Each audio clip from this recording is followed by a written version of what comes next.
इस समय यूरोप और इजराइल के बीच में रिश्ते अच्छे नहीं है। ऐसे में तुर्की इस मौके का फायदा उठाने की पूरी कोशिश कर रहा है। सबसे पहले तो आपको पता होगा, नॉर्वे और स्पेन जैसे देशों ने फिलिस्तीन राज्य को मान्यता दी और इजराइल पे प्रतिबंध लगाने की धमकी दी। लेकिन अब स्लोवेनिया यूरोप का पहला ऐसा देश बन चुका है जिसने इजरायली हथियारों पे प्रतिबंध लगा दिया। स्लोवेनिया ना तो इजराइल के हथियार खरीदेगा, ना ही इजराइल को किसी प्रकार के हथियार या उससे जुड़े कोई संसाधन भेजेगा।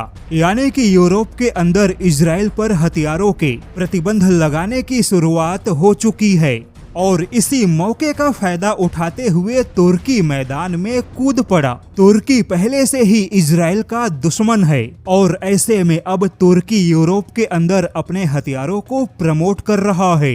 किंतु फ्रांस ने तुर्की को ऐसा आईना दिखाया जिससे कि तुर्की की इंटरनेशनल बेइज्जती हो गई। दरअसल तुर्की ने पिछले महीने दावा किया था कि उसके सीपेर मिसाइल डिफेंस ने अंतिम चरण पास किया। सीपेर जो कि तुर्की का अपना लंबी दूरी का मिसाइल डिफेंस है। हालांकि अभी तक खुद तुर्की ने इस मिसाइल डिफेंस को शामिल नहीं किया, लेकिन तुर्की ने पाकिस्तान को इस मिसाइल डिफेंस का प्रस्ताव दे दिया। यहाँ तक कि तुर्की ने पाकिस्तान से वादा किया है कि उसका यह missile defence air to ground मिसाइलों को प्रभावी ढंग से रोकने में सक्षम है।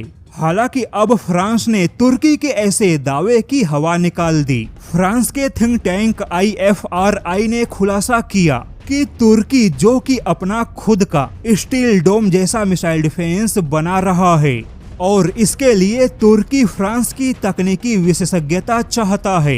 लेकिन फिलहाल फ्रांस ने तुर्की की किसी भी प्रकार की सहायता से इनकार किया। फ्रांस के थिंक टैंक ने दावा किया कि फ्रांस की थेल्स डिफेंस कंपनी ने अपने अध्ययन में पाया कि तुर्की का सीपेर मिसाइल डिफेंस उतना योग्य नहीं है कि वह सुपरसोनिक क्रूज मिसाइल या एयर टू ग्राउंड मिसाइलों को प्रभावशाली तरीके से रोक सके।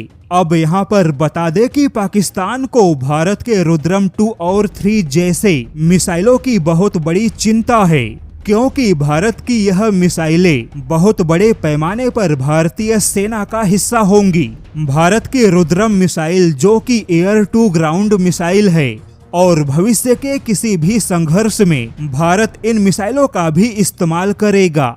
अब जैसा कि ब्रह्मोस मिसाइल तो पाकिस्तान रोक नहीं पाया, वहीं पाकिस्तान के पास में रुद्रम मिसाइल को रोकने का भी कोई ठोस तरीका नहीं है।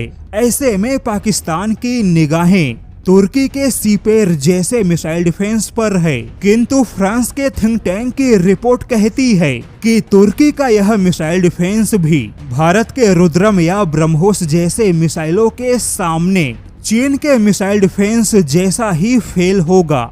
अब तुर्की जो कि यूरोप में अपने हथियारों को बढ़ावा देना चाहता है, उसी यूरोप के ताकतवर देश फ्रांस ने तुर्की के मिसाइल डिफेंस को न केवल आईना दिखाया बल्कि तुर्की के मिसाइल डिफेंस के तकनीकी योग्यता पर भी सवाल खड़े कर दिए।